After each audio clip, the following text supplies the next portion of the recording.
Hello, bienvenue dans ce nouveau live de l'Université du Pur Potentiel. Je suis Sandrine Carr, je suis très heureuse de vous accueillir aujourd'hui. Aujourd'hui, on rentre dans l'épisode 4 de la saison Un été abondant. Voilà, ok, tout était en train de se mettre en place. J'espère que vous allez bien, j'espère que tout va bien pour vous. La dernière fois, on avait parlé de l'environnement idéal, ok? Dans cette idée, dans cette vibe d'un été abondant, on doit se rendre compte que la vibration de l'abondance et la vibration que vous vivez à l'heure actuelle ne sont pas les mêmes choses. Parce que si vous viviez déjà depuis la vibration de l'abondance, vous recevriez déjà l'abondance dans votre vie sur tous les plans.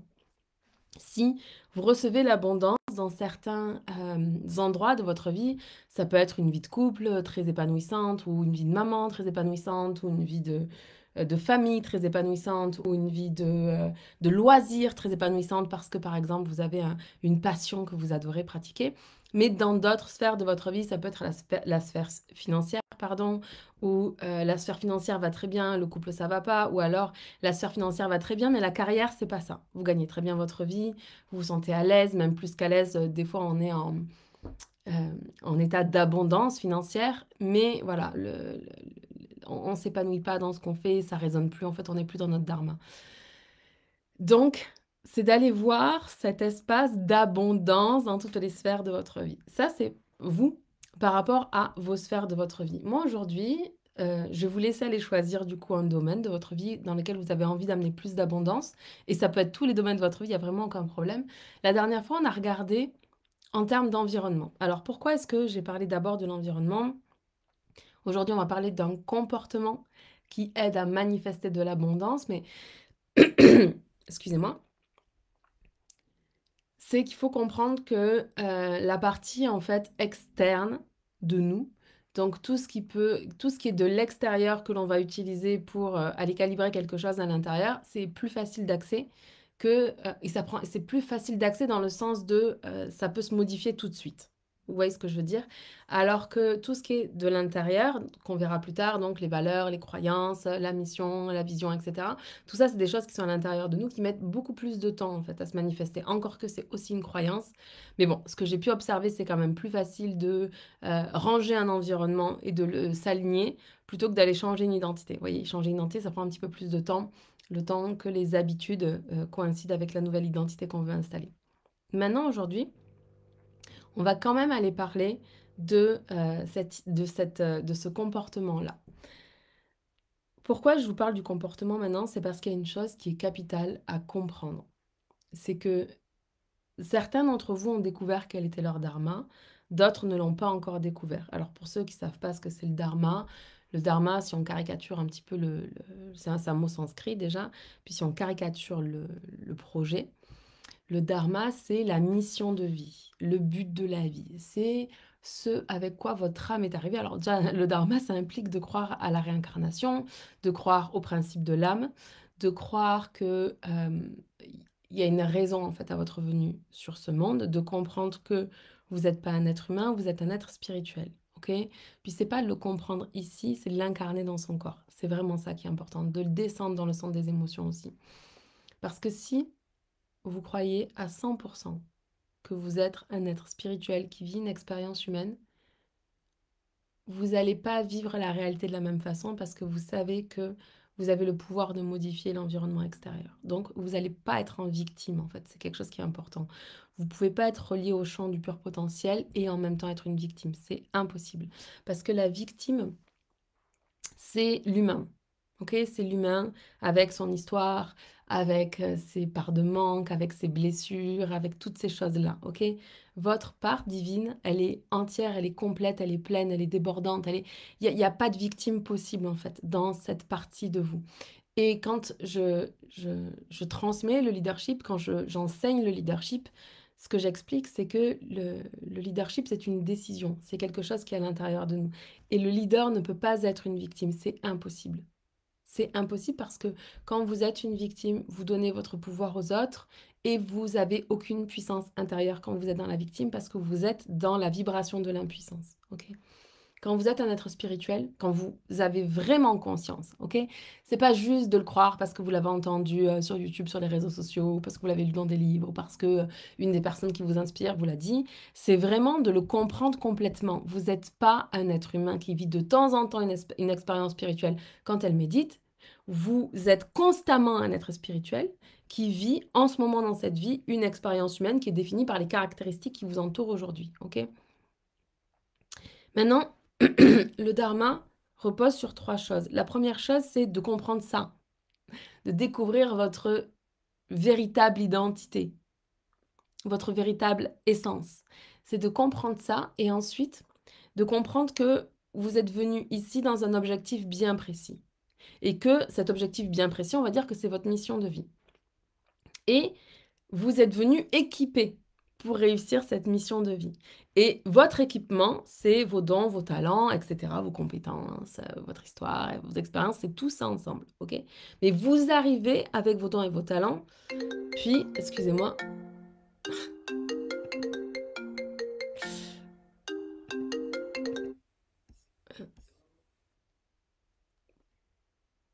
ok, désolée, je suis sur l'ordi de Seb, puis il y a sa mère qui vient d'appeler. Tout va bien, j'espère que vous allez bien. Hello, bienvenue. Bienvenue, bienvenue, ça me fait plaisir de vous voir ici. Voyons ce que je disais. Oui, je vous disais que on arrive avec un équipement qui sont nos dons et nos talents. Et donc la première étape, c'est de découvrir quels sont nos dons et nos talents. Puis pour découvrir quels sont nos dons et nos talents, c'est simple, on ressent de la joie. Ok? Quand vous êtes en train de pratiquer vos dons et vos talents, vous ressentez de la joie.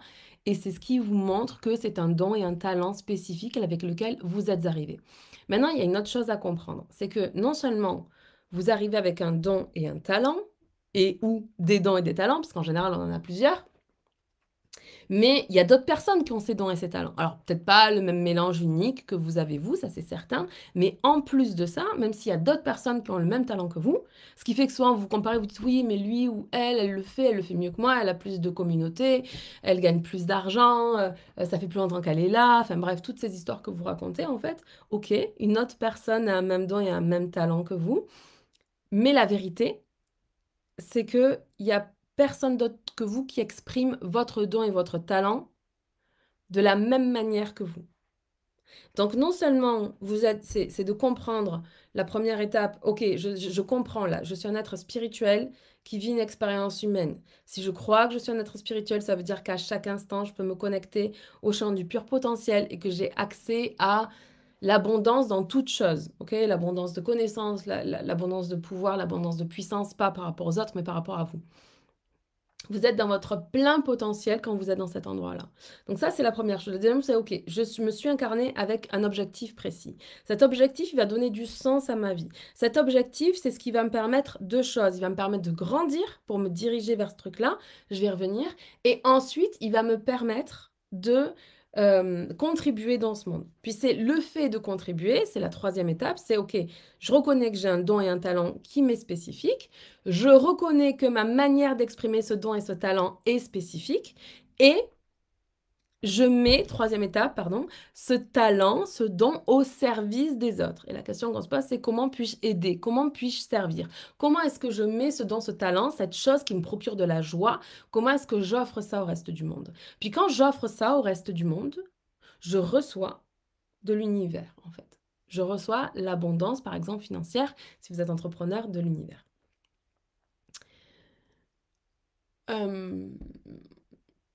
Ça, c'est ce que je voulais vous dire. Donc, ça nous emmène à la dernière étape. C'est-à-dire que ce que je vous disais, c'est que soit là, vous avez déjà découvert quel était votre dharma, félicitations, soit vous êtes en train de le découvrir. Si vous êtes en train de le découvrir, focalisez-vous sur ce qui vous apporte de la joie. Si vous avez déjà découvert quel est votre talent, votre don, etc., l'étape d'après, ça va être bien sûr de mettre au service du monde, mais parmi vous, les entrepreneurs, ont déjà mis leurs dons et leurs talents au service du monde. Alors, qu'est-ce qui fait que vous ne recevez pas toute l'abondance que vous désirez? Eh bien, déjà, vous avez oublié que vous êtes un être spirituel et vous pensez que vous êtes un être humain, donc vous avez des préoccupations dominantes qui sont humaines et qui vous empêchent d'aller vous connecter vraiment en pure dévotion par rapport à votre dharma. L'autre chose aussi, c'est que en réalité, vous incarnez pas votre dharma à 100%. Parce que c'est exactement cette chose-là, c'est d'incarner votre dharma qui va tout changer pour vous. Je vais vraiment rentrer là-dedans parce que c'est central. Votre dharma, c'est pas vous le découvrez une fois et c'est bon pour le reste de votre vie. Oui, vous allez le découvrir, ça va être la même chose, mais ce qui va faire que vous allez vraiment vous sentir parfaitement aligné, parfaitement accompli, etc., à chaque jour qui passe, c'est parce que vous incarnez de plus en plus et de mieux en mieux votre dharma. Et que chaque fois que vous êtes désaligné, vous vous ramenez dans votre axe. OK? C'est ça, incarner son dharma. Donc, incarner son dharma, c'est pas juste dire: «Ah, je sais que la mission de mon âme, c'est, d'être coach, d'être thérapeute, d'être masseur, de» peu importe, en fait, quel est votre dharma, votre mission d'âme. Mais c'est: «OK, j'ai compris que c'est ça. Comment maintenant je descends ce que j'ai capté, comment je le descends dans ma réalité? Comment j'incarne?» Et quand on parle d'incarnation, d'incarner quelque chose, on parle de comportement. Et c'est pour ça qu'on en vient aujourd'hui à l'histoire du comportement. Notre comportement, il est motivé par notre sphère émotionnelle. C'est-à-dire que selon l'émotion qui domine chez vous, ça va être plus ou moins facile de passer à l'action. Quand vous devez aller exercer votre passion, il y a fort à parier en fait que ce soit plus facile que quand vous deviez faire quelque chose que vous n'aimez pas, pour lequel vous ne prenez pas particulièrement de plaisir ou des choses comme ça. Ok? Le plaisir est un excellent moteur, la joie est un excellent moteur. Et c'est pour ça que dans, mon univers, mon credo, c'est entreprendre avec joie, plaisir et facilité. Joie parce que le message de la joie, c'est j'avance. Joie aussi parce que c'est comme l'outil qu'on a reçu qui nous permet de nous dire: «OK, si je ressens de la joie, c'est que je suis dans mon dharma. Si je ressens de la joie, c'est que je suis bien en train d'utiliser mes dons et mes talents, ce que j'ai reçu en fait et je les mets au service du monde». Puis c'est beaucoup plus facile quand on ressent l'émotion de joie, d'avancer parce que le processus moteur, l'émotion, c'est la mise en mouvement. Le processus moteur est bien plus agréable quand on est dans la joie que quand on est dans la peur. Donc la joie. Le plaisir. Le plaisir. C'est hyper important d'aller comprendre rapidement cette notion de plaisir. Le plaisir, c'est ce qui fait que l'humanité existe encore. Le plaisir, c'est ce qui nous met en mouvement. Le problème, c'est que quand on est dans notre humain et donc dans notre système de survie, ce qu'on va faire, c'est qu'on va réagir au plaisir immédiat. D'un côté, on a des choses qu'on sait qui sont bonnes pour nous plus tard, mais qui nous font peur dans l'instant parce que ça nous sort de notre zone de confort, ça nous rentre dans une zone d'apprentissage. Et l'apprentissage, c'est inconfortable.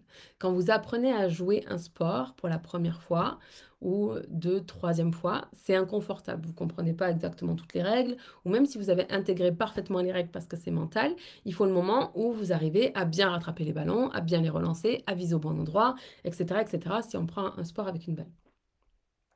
Donc, il y a une zone d'apprentissage de quelque chose. Eh bien, quand vous allez réaliser votre dharma, vous allez être appelé à faire des choses. Et vous le savez déjà, parce que je suis sûre à 100% que vous avez reçu des intuitions. Tiens, ça serait génial si j'écrivais un livre. Tiens, j'adorerais faire des vidéos sur YouTube. Tiens, j'adorerais avoir un podcast. Oh non, moi, ce qui m'éclaterait, ça serait de faire des retraites. Vous avez déjà l'intuition. Si l'intuition, vous ne l'avez pas manifestée, c'est parce que vous avez peur de sortir de votre zone de confort. Puis ça, c'est normal, parce que 98 des personnes dans ce monde, 98% des personnes dans ce monde ont peur du changement. Mais le truc, c'est que ce qui va faire que vous allez changer votre réalité à tous les niveaux, dans tous les domaines, ok? Dans le domaine amoureux, dans le domaine familial, dans le domaine de la carrière, dans le domaine des finances, dans le domaine de votre spiritualité. Votre spiritualité, c'est hyper important. Parce que c'est pareil, être spirituel, c'est pas méditer de temps en temps ou même méditer tous les jours. Être spirituel, c'est agir à chaque instant depuis notre âme, depuis notre spiritualité. Puis ça demande une intentionnalité parce qu'en pilotage automatique, on agit depuis notre humain, avec ce qui se passe dans notre vie de tous les jours. Donc, notre comportement, il est motivé par des émotions. C'est les émotions qui font que l'on agit ou que l'on n'agit pas. Dans ma spécialité, qui est la psychologie cognitive, j'ai étudié ce qu'on appelle le comportement d'approche et d'évitement. C'est hyper, hyper intéressant et je ne vais vraiment pas rentrer dans les détails avec vous, mais en gros, on s'approche naturellement de ce que l'on aime, de ce qui nous attire, et on recule naturellement et on repousse ce qui nous dérange. Ce comportement-là, il nous anime constamment en pilotage automatique parce qu'il fait partie de notre comportement de survie. On ne va pas aller s'approcher de quelque chose qui nous fait peur. Comportement de survie. Donc vous voyez bien que cette histoire de comportement est nécessairement sous-tendue par des émotions. Donc ça implique que pour avoir un comportement aligné, ça nous demande d'avoir une intentionnalité, premièrement, et deuxièmement, une grande intelligence émotionnelle. Parce que l'objectif, c'est pas d'aller aligner notre comportement à notre dharma, depuis la peur, avec la force, avec la pression, avec des choses comme ça, parce que là, on n'est pas aligné. On développe une grande intelligence émotionnelle pour pouvoir se réaligner avec facilité. Parce que on ne vient pas depuis une résistance, mais depuis une influence intérieure. Je suis ma propre figure d'autorité, je suis influencée par moi-même, et parce que je suis influencée par moi-même, je suis capable de me mettre en résonance avec mes émotions, de savoir où est-ce que je me positionne là, à cet instant, dans mes émotions, qu'est-ce que mes émotions ont comme message pour moi, parce que mes émotions sont un message, elles ont un message pour vous, vous devez comprendre qu'est-ce que dit l'émotion, que même si vous êtes énervé, vous êtes énervé pourquoi? Est-ce que vous êtes énervé parce qu'il y a un besoin qui n'est pas comblé? Est-ce que vous êtes énervé parce qu'il y a une valeur qui n'est pas honorée? Est-ce que vous êtes énervé parce que quelqu'un a franchi vos limites et que vous le repoussez à l'extérieur? Peu importe, mais vos émotions sont toujours vraies et elles sont toujours légitimes. Le truc, c'est que on passe beaucoup trop de temps sous l'influence de nos émotions. Et nos émotions sont influencées elles-mêmes par le discours intérieur, la narration intérieure que vous avez par rapport à vos pensées. Et puis on rentrera vraiment là-dedans quand on arrivera sur les croyances. Mais ce qu'il faut comprendre dans cette histoire de comportement, c'est que le comportement, votre comportement, soit vous agissez en pilotage automatique, et quand vous agissez en pilotage automatique, vous devez comprendre que vous êtes sur votre système de survie. Ok? Ça veut dire que vous réagissez constamment à ce qui se passe autour de vous. Mon invitation, c'est de sortir du pilotage automatique pour entrer dans un pilotage qui est intentionnel. Un pilotage intentionnel, ça veut dire que vous allez décider non seulement l'action que vous allez faire, mais avec quelle vibe vous allez faire cette action-là. Avec quelle énergie, avec quelle émotion, qu'est-ce que vous ramenez là-dedans. Parce que réaliser votre dharma, être aligné à votre dharma, nécessite que vous fassiez des actions qui vous sortent de votre zone de confort. Hello, bienvenue. Qui vous sortent de votre zone de confort et qui... Oui, donc, pour réaliser votre dharma, ça vous demande de faire des actions qui vous sortent de votre zone de confort. Et souvent, ces actions qui nous sortent de notre zone de confort, elles sont vraiment bonnes pour nous, bonnes pour les autres, bonnes pour le monde plus tard. Mais là, tout de suite, maintenant, elles sont inconfortables. Elles sont inconfortables parce qu'on ne sait pas exactement comment faire et que du coup, on ne maîtrise pas. Elles sont inconfortables parce que ça nous fait peur. Elles sont inconfortables parce que, j'en sais rien, il y a un manque d'estime par rapport à soi, un manque d'amour par rapport à soi. Parce que c'est bien que le mot amour de soi arrive maintenant. Ce que je dois vous dire, c'est que réaliser votre dharma, c'est du pur amour de soi. Ok? Avoir des comportements alignés, c'est de l'amour de soi. Faire en sorte de ne pas vous mettre dans des situations qui vous font vous sentir mal et de rester dans ces situations-là, c'est de l'amour de soi. Et souvent, quand on n'a pas assez développé l'amour de soi, qu'on n'a pas été suffisamment aimé et étayé pendant l'enfance, puis ça, c'est pas la faute de vos parents, vous devez comprendre que c'est quelque chose que j'enseigne constamment dans Riche et Puissante, c'est vos parents sont les très bons élèves de très mauvais professeurs. Et donc, nous sommes nombreux à avoir de la difficulté avec l'estime de soi parce que nos parents n'ont pu nous donner que ce qu'ils avaient en fait. Et si eux ne s'aimaient pas eux-mêmes, même s'ils nous aimaient énormément, ça ne nous a pas permis de construire l'estime de soi. Ça nous a permis de construire peut-être la confiance en soi, mais pas l'amour de soi. On enseigne à nos enfants l'amour de soi parce qu'on s'aime vraiment nous-mêmes. Et on s'aime, comment est-ce qu'on fait pour développer l'amour de soi? Eh bien, on va aller voir qui on est, qui je suis vraiment, quelle est mon essence, qu'est-ce que je suis venue faire dans ce monde, par exemple. Ensuite, on va aller accepter entièrement, intégralement tout ce que l'on est. nos qualités, nos défauts, nos parts de manque, nos parts d'abondance, nos parts de lumière, nos parts d'ombre, tout ce que l'on est, ok? On arrive avec des qualités et des défauts, et notre objectif, c'est comme si les qualités et les défauts, c'est une pièce de monnaie. Et d'un côté, vous avez la qualité, de l'autre côté, vous avez le défaut. En général, un défaut, c'est une qualité qui est mal exprimée, qui n'est pas exprimée au bon endroit. Donc, vous prenez la pièce, vous la retournez, et vous voyez comment est-ce que votre défaut, il sert votre mission de vie, parce que vous êtes vraiment venu parfaitement équipé. Okay. Mais si vous êtes en référence à l'objet, en référence à l'extérieur, en référence à ce que pensent et disent les gens, ben vous avez oublié qui vous êtes et vous avez oublié que vous êtes arrivé avec J'ai un truc qui me vient de Gad Elmaleh, comment il dit ça? La boîte à outils. La boîte à outils. Vous êtes arrivé avec la boîte à outils parfaite, les talents parfaits, les dons parfaits pour réaliser votre mission de vie. Mais des fois, eh ben, on s'est conformé, on a oublié certaines qualités qu'on avait, ou on les a diminuées, peut-être parce qu'on a été blessé dans la vie, etc., etc. Et on a aussi atténué des défauts, mais sauf qu'on n'est pas du coup dans notre authenticité. Puis ça ne veut pas dire là que vous devez, désolé pour le mot vulgaire que j'utilisais, mais dégueuler vos défauts à la gueule des autres en disant ah ben si je suis comme ça, tu me prends ou tu me prends pas. Il y a une part de vrai, effectivement. En fait, on ne peut pas vous demander de changer profondément votre essence, ok? Maintenant, être aimable pour les autres, c'est quand même assez important, d'accord? Ça veut dire que, enfin, comment dire? Euh, L'intelligence relationnelle a également sa place. Donc, essayez d'arrêter de voir les choses en noir ou blanc. Essayez de comprendre, est-ce que quelqu'un vous aime et vous accepte à- inconditionnellement, en fait, de qui vous êtes, mais que pour autant, il y a certains comportements qui sont désagréables pour cette personne-là. Puis si cette personne, elle est vraiment importante pour vous et que ce comportement que vous avez la blesse énormément et que pour vous, c'est pas important, s'il vous plaît, ne rentrez pas dans votre ego. Oui, ben, tu me prends comme je suis ou tu me prends pas. Parce que ça fait pas, c'est pas intelligent en fait, ok? C'est de comprendre est-ce que ce truc-là est vraiment important pour vous. Si c'est vraiment important pour vous, c'est hyper important de le faire respecter, évidemment, d'accord? Mais si c'est pas si important, arrêtez de mettre un truc dessus de tu prends comme je suis ou tu me prends pas. Parce que ça, c'est la grande mode en ce moment. Puis ça fait que vraiment, il n'y a plus d'intelligence relationnelle et ça, c'est pas non plus dans votre dharma, ok? L'intelligence émotionnelle, l'intelligence relationnelle, là, c'est des outils que vous avez, là, que vous pouvez développer si vous n'avez pas eu la chance de les développer jusqu'à maintenant.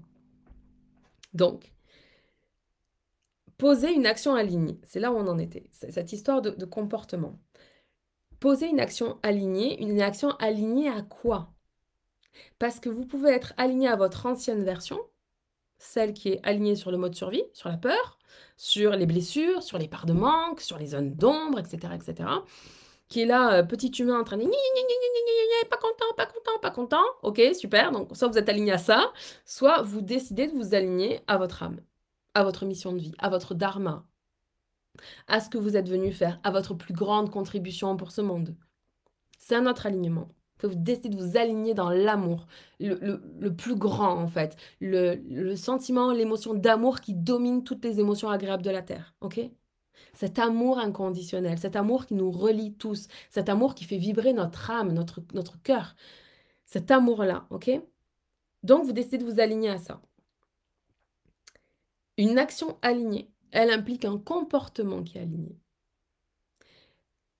Si vous décidez de servir les autres, mais que vous le faites depuis un comportement de colère, d'impuissance, de revendication, vous n'êtes pas aligné dans votre plus grande version. Ça ne signifie pas qu'on doit être d'accord avec tout ce qui se passe et qu'on ne peut jamais dire qu'on n'est pas d'accord, c'est pas ça. Évidemment que vous exprimez votre vérité, ok? Mais déjà, comprenez que votre vérité, c'est uniquement votre vérité, que vous avez à convaincre personne et que quand vous essayez de convaincre les autres avec votre vérité, c'est de la manipulation. Oui, regardez un petit peu ce qui se passe en politique, vous allez voir à quel point on est manipulé. C'est les gens qui essayent d'imposer leurs normes, leurs limites, leur cadre de référence. Mais le truc, c'est que leur cadre de référence, c'est leur cadre de référence. Puis, chacun d'entre nous avons un cadre de référence différent. Donc, vous pouvez dire, bah, tu sais, ça, je suis pas d'accord, ou ce genre de discussion, je veux pas l'avoir avec toi, ou il est hors de question que tu parles de mon ami comme ça. Avec moi, ça fonctionne pas. Je ne tolère pas ça, ça ne fait pas partie de ma réalité. Tu ne parles pas de mon ami de cette façon, et qu'elle soit là ou qu'elle soit pas là, c'est la même chose. Ok? Vous pouvez poser des limites. C'est hyper sain de poser des limites. D'ailleurs, votre colère vous amène à poser des limites. Mais votre comportement, pour que vous puissiez vivre l'abondance grâce à votre dharma, doit être aligné à votre dharma. Ça veut dire que vous devez, comme je vous le disais dès le départ, incarner de plus en plus et de mieux en mieux votre dharma. Votre dharma est différent de celui de votre conjoint, de vos enfants, de vos parents, etc., etc. C'est différent de tout le monde. C'est même différent complètement de votre mentor, même si vous avez les mêmes dons et les mêmes talents. Ok? Quand je forme des coachs, je sais qu'ils sont venus avec ces mêmes dons et ces mêmes talents. Je leur apprends simplement des outils qui leur permettent d'aiguiser au maximum le talent et le don avec lequel ils sont arrivés sur cette terre. Ok? Quand je fais ça, j'ai pas peur que, je sais pas moi, les personnes à qui je transmets 12 ans d'expérience, du jour au lendemain, elles me prennent tous mes clients ou je sais pas quoi, ça fait pas de sens parce que on est venus tous autant qu'on est servir des personnes différentes. Des fois, les personnes s'entrecoupent en fait parce que typiquement, moi je travaille beaucoup plus la sphère mentale, même si je suis très reliée au spirituel, mais le spirituel, ce n'est pas mon travail. Le spirituel, c'est moi par exemple dans le spirituel, même si je suis très spirituelle, je fais appel à Gladys de Marsac. Gladys de Marsac, c'est ma chamane, ok, avec qui je travaille, qui sécurise tous les espaces auxquels vous avez accès. C'est elle qui s'occupe de ce plan-là. Et c'est elle qui capte si oui ou non j'ai des choses à ajuster.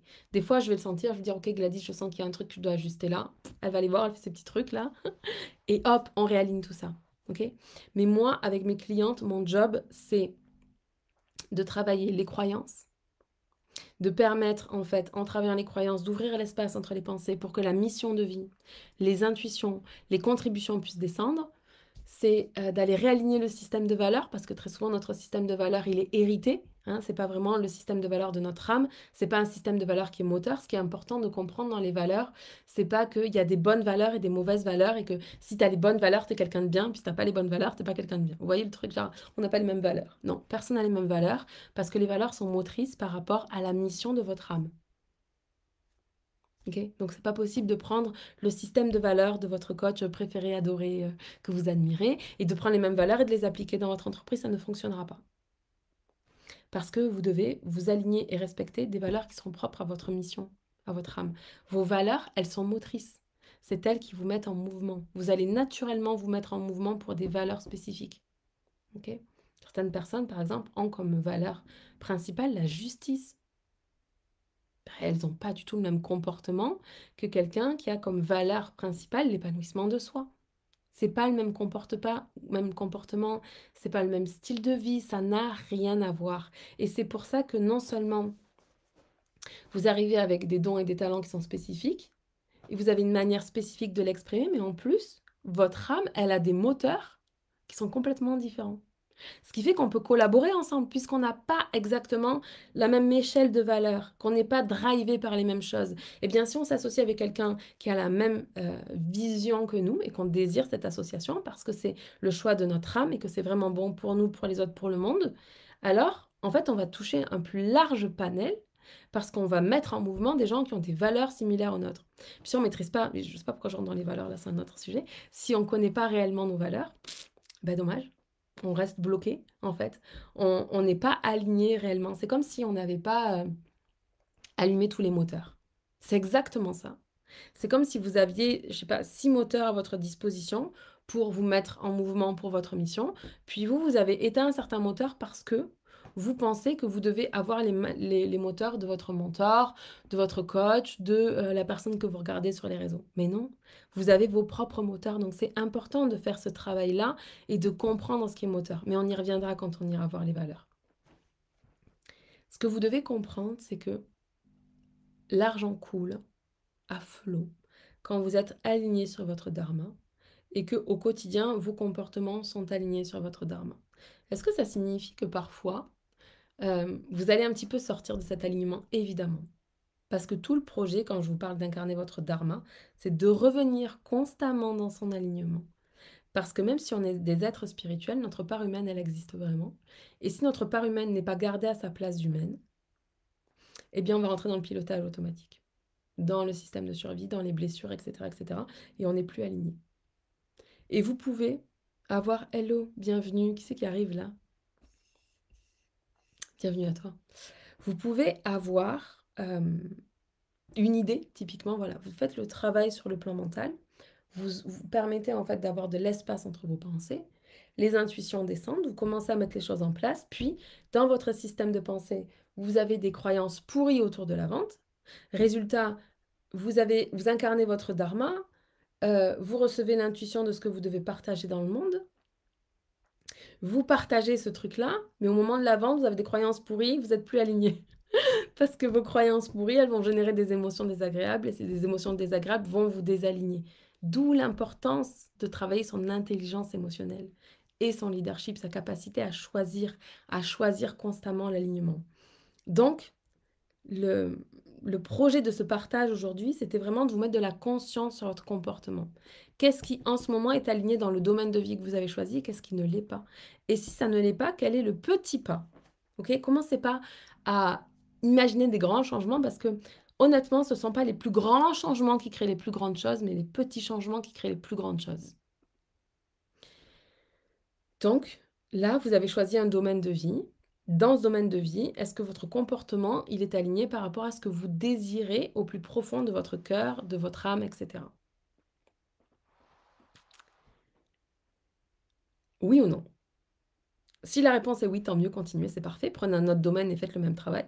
Si la réponse est non pour ce domaine-là, puis que c'est vraiment quelque chose qui est important pour vous en ce moment, ben, c'est hyper important d'aller voir ce qui se passe. Quand je vous décris le processus de OK, j'ai trouvé mon dharma, je m'aligne quotidiennement à mon dharma, j'ai fait de l'espace entre mes pensées, j'arrive à me relier au champ de pure potentialité, bim, je reçois une intuition, puis Sandrine, elle m'a dit que l'objectif, là, de la vie, c'est de réduire au maximum le gap entre l'intuition et le moment où je propose mon offre, mon service aligné à l'intuition que j'ai reçue. Le problème, c'est que vous faites tout ça, mais arrive le moment où vous êtes face à tout un tas de croyances. On va y rentrer dans, pas le live prochain, le live d'après. Vous entrez dans tout un tas de croyances qui vont vous empêcher d'être aligné. C'est ce que on travaille notamment dans Vendre avec facilité. Dans Vendre avec facilité, mon objectif, c'est de faire en sorte que la vente soit facile et de comprendre qu'est-ce qui sous-tend le fait que la vente est facile. Quels sont les leviers qu'on peut actionner pour que la vente devienne facile? Bien sûr, il y a le travail sur les croyances, il y a le travail d'alignement à son dharma, il y a toutes ces choses-là. Mais il faut être au clair avec ça. À quel moment ça bloque? À quel moment vous sortez de votre alignement parce que vous avez peur? Parce qu'on ne va pas se mentir, souvent, on sort de notre alignement parce qu'on a peur. Et comment est-ce que vous pouvez vous remettre dans cet alignement-là? Votre comportement, pour changer en fait votre comportement, le changement d'habitude est hyper intéressant. Et souvent, ce que j'invite mes clients à faire, mes clientes, c'est à choisir un changement de comportement qu'on va exercer sur un mois, puis le mois d'après, on va changer encore le comportement, puis le mois encore d'après. Parfois, on peut ajouter des comportements, ça dépend de la complexité du comportement que vous voulez transformer. Si c'est vraiment quelque chose qui est enraciné, ça prendra plus de temps que simplement un mois. Mais pour certains comportements, c'est assez facile. Souvent, les comportements qui sont faciles et que l'on rajoute, typiquement boire un peu plus d'eau, c'est quand même beaucoup plus facile que se mettre au sport, ok? Si ça fait longtemps que vous avez arrêté. Donc, vous voyez, est-ce que c'est facile pour vous de tenir ce comportement-là pendant un mois? Oui ou non? Si c'est encore inconfortable, que vous oubliez, que, etc., vous devez faire preuve d'intentionnalité, eh bien, vous gardez ce truc-là pendant au moins 3 mois. Si vous voyez que c'est facile, c'est OK, vous allez renforcer ce comportement en ajoutant un autre comportement qui va favoriser l'alignement par rapport à votre dharma. Et quand vous êtes capable de faire ça, de vous auto-piloter dans tout cet espace-là, eh bien, incarner votre dharma est beaucoup plus facile. Mais croyez-moi que si vous connaissez à l'heure actuelle quel est votre dharma, votre mission de vie, si vous l'avez mis au service des autres, mais que vous avez de la difficulté à vendre, c'est parce que vous n'incarnez pas votre dharma. C'est parce que vos comportements ne sont pas alignés avec votre dharma. Et ça ne veut pas dire de vous que vous êtes une mauvaise personne, ça veut juste dire que vous avez cette chose-là à aller travailler pour vous incarner, pour incarner votre dharma de plus en plus et de mieux en mieux. Ok? C'est juste, ok, tel endroit, il faut que je mette de la lumière dessus. Parce que là, je suis dans mes ombres. C'est juste ça. Et ou vous êtes capable de le faire tout seul ou toute seule, ou vous faites accompagner pour le faire. Voilà pour mon partage autour du comportement. J'espère que ça vous a plu. Je me réjouis de vous retrouver mercredi du coup prochain. Je vous aime, je vous embrasse et on se parle très bientôt. Bye.